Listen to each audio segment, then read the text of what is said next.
අපරාධ නීතියේ ඔබතුමාලා එක දෙයක් මතක තියාගන්න ඕනේ. ඒක දන්නවද? පිටිකරුවෙකු නිදහස් කරයි කිව්වොත් එහෙම නිදහස් කරා කිව්වොත් ඒකෙන් අනිවාර්යයෙන්ම තීරණයකට එන්න බෑ. පිටිකරු ඒ වරද කරේ නැහැ කියලා. එතන මම කියන්නේ පිටිකරුවෙකු වරද කරුවොත් අනිවාර්යයෙන් තීරණයට එන්න බෑ. ඒ පිටිකරුවා ඒ අපරාධය කරා කියලා. You see, the fact that an accused is acquitted does not mean that he didn't commit the offence. It means the state couldn't prove its case. The fact that an accused is convicted does not mean that he committed the offence. It is because the state has proved the case beyond reasonable doubt. These are all matters of the opinion of the judge or the jury. You know? මම ඉතිසෙල්ලා දාපු programme එකේ මං කිව්වේ නීතිපතිවරයා මේ තීන්දුව ගත්තේ හදිසි වැඩි කියලා.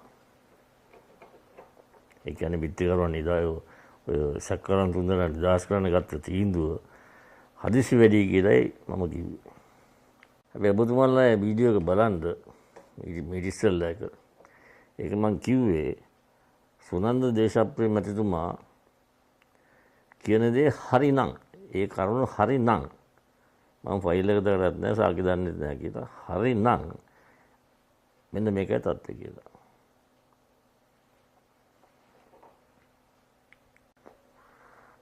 මම දැක්කා අද channel 19 කියලා තවත් YouTube නාලිකාවක නීතිපතිවරයාට බොහොම දරුණු විවේචන කරනවා මේ නිදහස් කිරීමේ තීරණය ගැන. මම මේ මාධ්‍ය වේදින් විවේචනය කරන නෙමෙයි. හොඳේ ඒගොල්ලන්ට අයිතියක් තියෙන ඒගොල්ලෝ දෙකියන්ද. හැබැයි නීති පද්ධති සම්බන්ධයෙන් නීතිය ගැන ඒගොල්ලන්ට වඩා ගොඩාක් අවකාශ මට තියෙනවා තොරතුරු හොයාගන්න. ඔය අසන්ත වික්‍රමත ඝාතනයේ ෆයිල්ස් දෙකක් තියෙනවා. ප්‍රධාන ෆයිල් එක, ඒ කියන්නේ මිනි මැරීමට සම්බන්ධ ෆයිල් එක තිබුණේ අධීක්ෂණය කරේ නියෝජිත සොලිසිටර් ජෙනරාල් ජනක බණ්ඩාර මැතිතුමා. ඔය නිදහස් කිරීමේ ෆයිල් එක තිබුණේ අතිරේක සොලිසිටර් ජෙනරාල් ඩිලාන් රත්නායකරන්. එතුමාගේ ෆයිල් එකෙන් තමයි ඔය නිදහස් කිරීමේ නියෝගය ගියේ. ජනක බණ්ඩාර මැතිතුමාට ඒ සම්බන්ධයෙන් කිසිම සම්බන්ධයක් තිබුණේ නැහැ. කිසිම සම්බන්ධයක් තිබුණේ නැහැ. එතුමා කරේ ප්‍රධාන මිනි මැරීම් ෆයිල් එක. එතන මං කියන්නේ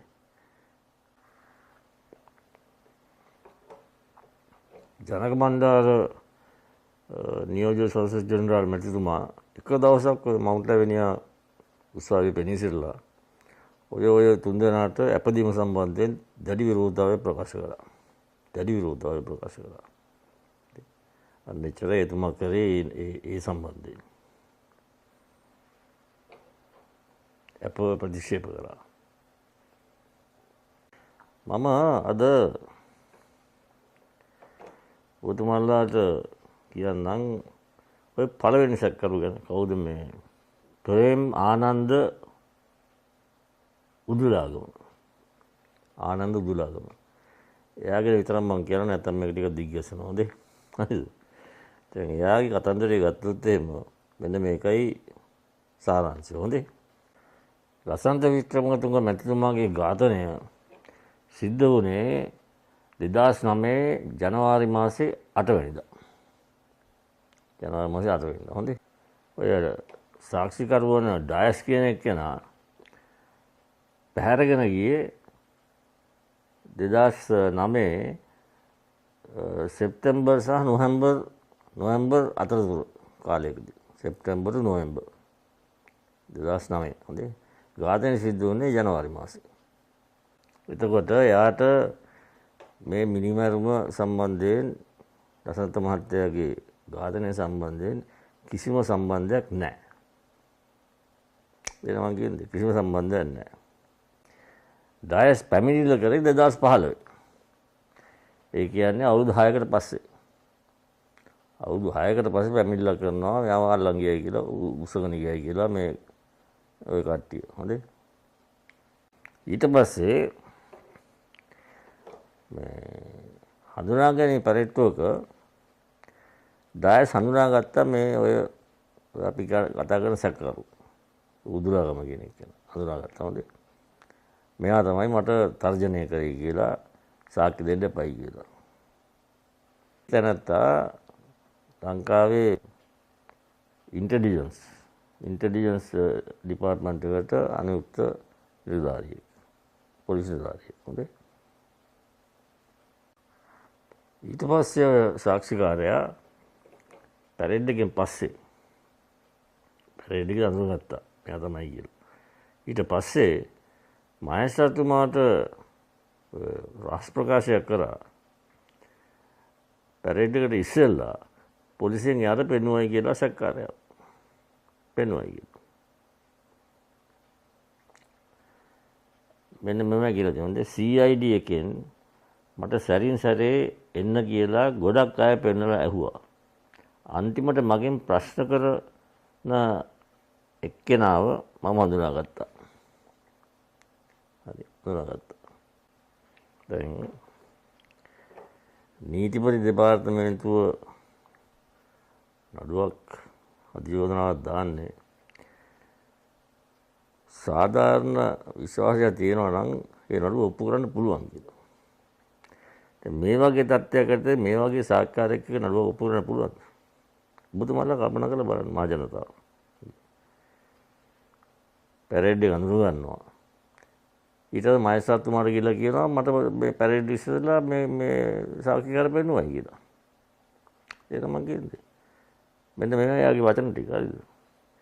CID එක මට සැරින් සැරේ එන්න කියලා ගොඩක් අය පෙන්නලා ඇහුවා. අන්තිමට මගෙන් ප්‍රශ්න කරපු කෙනාව මම හඳුනාගත්තා. හරි එච්චරයි. ඒ යාගේ ඒ මහේස්ත්‍රාත් ප්‍රකාශයේ තියෙන වචන. මම කියන්නේ ඔයගොල්ලන් නොවගරින් නැති වෙන්න. දැනගන්න ඕනේ කරුණ ඔක්කොම මොකක්ද කියලා. ඊට පස්සේ අද ගිහිල්ලා ඊයේ නීතිපතිතුමා අතිරතු ගරු ජනාධිපති හම්බුනානේ. දැන් පත්තර වල යන්නේ අතිරතු නීතිපතිතුමාට මේ හමු වෙන්න එන්න කිව්වයි කියලා.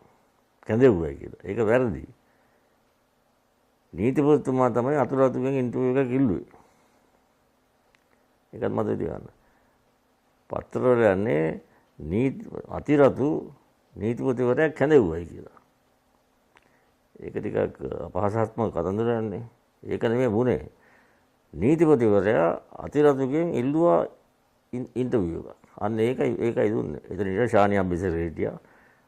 මේ අපි අධිකරණ ඇමති මේ කවුද එතුමා හිටියා. එතකොට ආශ්‍රම නායකකර මහත්තයා හිටියා. ශානි අබ්බිසර හිටියා. තව ඔයගේ කට්ටියක් හිටියා. එතෙන්දී ජනක බණ්ඩාර මහත්තයා ගියා. හරි. තව කනිෂ්ඨ නීතිඥ මහත්තයෙකුත් ගියා. ගිහලටන් කතා කරලා අතිකරුට පැහැදිලි කරලා දුන්නා මෙන්න මේකයි වුණේ කියලා. ඒතකොට තමයි අතිකරු දැනගත්තේ මෙන්න මේකයි සත්‍ය තත්ත්වය කියලා. ඒකයි හර්ෂණ රානායක මැතිතුමා කිව්වේ මේ ප්‍රෙස් එක ප්‍රශ්න අහනකොට කාර්යයනකොට අපිට ඕකට උගලන්න කියන්න දෙයක් අපිට නැහැ කියලා. කියන්න දෙයක් නැහැ කියලා. ඒක තීරණයක් ආවේ නැහැ. තේරෙනවද? ඊයේ පාර්ලිමේන්තුවේදී නිසාම් කාර්යාප මැතිතුමා ආවේගශීලී විචාර ප්‍රකාශයක් කරා නීතිපතිගේ කරේ මේවා ගහන්න එපා කියලා.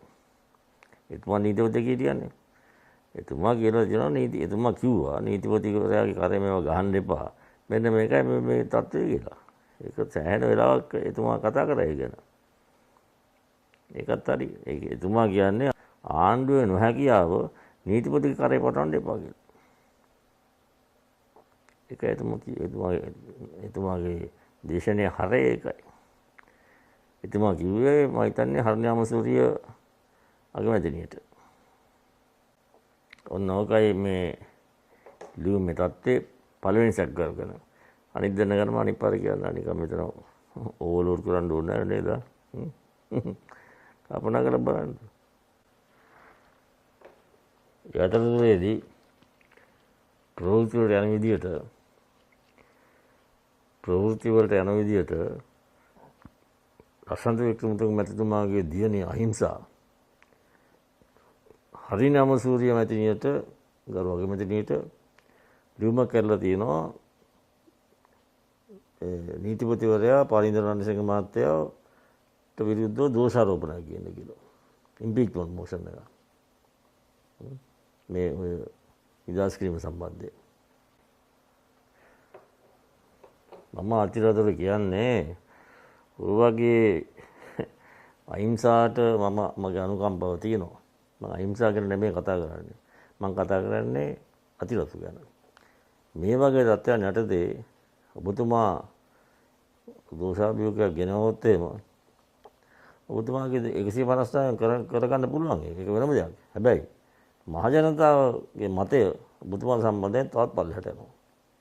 ඒගොල්ලන් හිතන්නේ ඔබතුමා දැන් මේ පාලින්ද රණසිංහ මහත්තයා අයින් කරලා අතිරතුවේ කියන නීතිපති කරන්නයි. ඒක කරන්නේ කියලා. ඒක නිසා ඔයාලට ඔබතුමා නිකන් ඔබතුමාගේ උපදේශයෙන් පොඩ්ඩක් අහන්න කරන වැඩේ කරන්න යනවා නම් ඒක කළ යුතුද කියලා. එනවා කියන්නේ.